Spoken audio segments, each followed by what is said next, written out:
Yesterday, the U.S. Senate voted in favor of passing the Respect for Marriage Act 61 to 36. If passed through the House and signed by President Biden, which I'm sure that it will at this point, this would protect same-sex marriage in the United States. The bill is not perfect. I'll get into some of the details later, but first I want to talk about the ridiculous Republican backlash against this bill.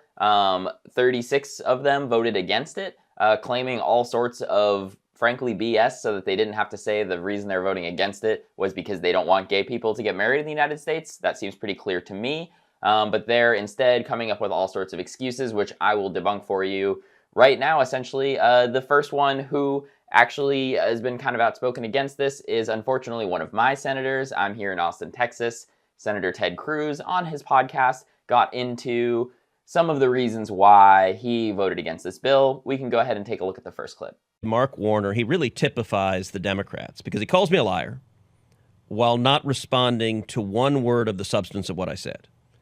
And that really is the Democrat MO. Listen, this bill, let's talk about what this bill does accomplish and what it doesn't accomplish. The Democrats are pitching this as a bill to protect the right to same-sex marriage and to protect the right to interracial marriage. Well, both of those are protected right now by existing law. The U.S. Supreme Court has held that gay marriage is a right, and it held many decades ago that interracial marriage is a right. That ain't changing. And it's important to note the Democrats pitched this entire bill based on a false premise, which is they suggested there's some chance the Supreme Court might revisit the gay marriage ruling. Well, the majority opinion in Dobbs, the decision overturning Roe versus Wade, said not once, not twice, but 3 times they were not going to revisit that decision. In fact, the 3rd time, Justice Alito, writing for the majority, said, I don't know how to say this any more clearly. We are not going back to that decision. But, why would folks be afraid that the Supreme Court justices would say one thing at one time and then a couple months or years later totally flip-flop and do another? Why? There's no reason why people would consider that would ever be a thing, right? You agree with me, right? Obviously, no, not right. Tons of these justices, the conservative justices in particular, during their hearings, basically specifically say that they would not vote to overturn Roe versus Wade during their hearings. And then we all know what they did a couple months ago, right? Because, Roe versus Wade was overturned. Let's take a look at a few clips of these justices during their hearings so that we can prove Ted Cruz's first point absolutely wrong. Do I have this day an opinion, a personal opinion, on the outcome in Roe versus Wade? And my answer to you is that I do not. But do you think there is as fundamental a concern as legitimacy of the court would be involved if Roe were to be overturned? Well, Mr. Chairman, I think that the legitimacy of the court would be undermined in any case if the court made a decision based on its perception of public opinion. So a good judge will consider it as precedent of the United States Supreme Court, worthy as treatment of precedent like any other. Senator, I said that it's settled as a precedent of the Supreme Court entitled to respect under principles of stare decisis. And one of the important things to keep in mind about Roe v. Wade is that it has been reaffirmed many times over the past 45 years. As Richard Fallon from Harvard said, Roe is not a super precedent because calls for its overruling have never ceased, but that doesn't mean that Roe should be overruled. It just means that it doesn't fall on the small handful of cases like Marbury versus Madison and Brown versus the board that no one questions anymore. Oh, I wonder why the Democrats and gay people and any others concerned might be nervous.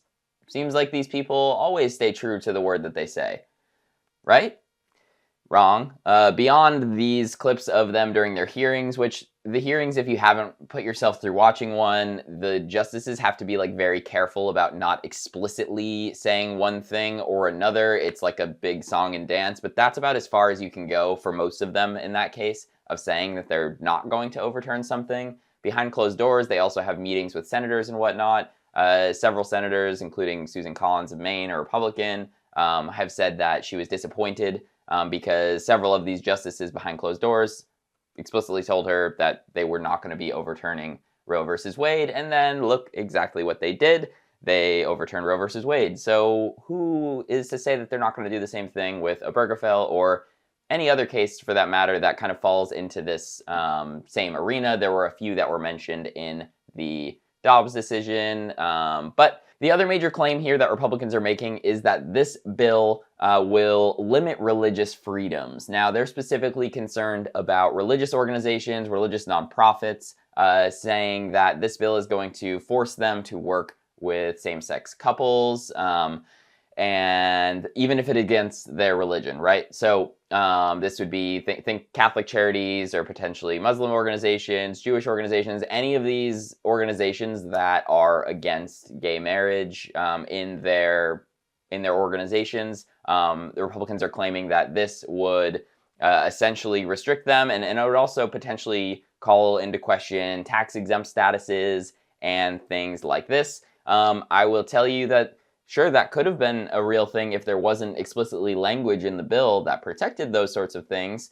So once again, you're about to hear another just straight-up false claim from, once again, my Senator Ted Cruz. I will let Ted Cruz explain them to you himself, and then we will talk further about them on the other side of that clip. And this bill is all about teeing up the Obama, or rather the Biden IRS, to target Christian university, Christian schools, churches, and charities. And by the way, this is also not hypothetical. The city of Philadelphia went after and targeted Catholic charities and said they're not allowed to engage in adoptions because Catholic charities in Philadelphia won't provide an adoption for a same-sex couple. Now, to be clear, same-sex couples can adopt kids in Philadelphia. There are lots of adoption agencies they can use.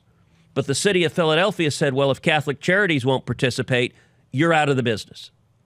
This bill is all about setting up the IRS to start stripping tax-exempt status from organizations they hate.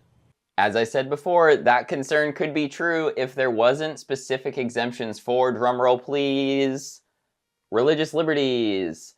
Religious liberties are included in this bill. Do you think Mitt Romney is just going to sign on to a bill that's going to cut religious freedoms? Do you think a lot of these other Republican senators who got on board would? No. These folks signed on because they actually read the bill, apparently, and they don't hate gay people. So, again, I don't think I should have to be giving credit to these folks, but I'm going to because apparently a lot of their colleagues could not. So thank you to those 12 Republican senators for getting on board. But I'm going to get into the specifics of this religious liberty section, and I'm going to read it from Deseret News, which I want to add, and I want to be clear here. This is a Salt Lake City-based media organization owned by the Church of Jesus Christ of Latter-day Saints. Obviously a religious organization. So again, for them to come out and be, publishing something like this, I think it means even more. Let's take a look at this article. The headline, Perspective, the Church is right. The Respect for Marriage Act can be a vehicle for protecting religious freedom. Again, this is a faith, a publication owned by a church. Let's go down here a little bit. But for many religious freedom advocates, there are reasons to hope for the passage of the Respect for Marriage Act, since it will also codify into federal law some of the most robust religious liberty protections in a generation. It would add new language to federal law guarding against threats to the tax-exempt status of traditional religious institutions and attempts to force religious institutions to perform or accommodate marriages that violate their own religious teachings. Below is some of the relevant language. This is now actually from the bill. Section 6, no impact on religious liberty and conscience.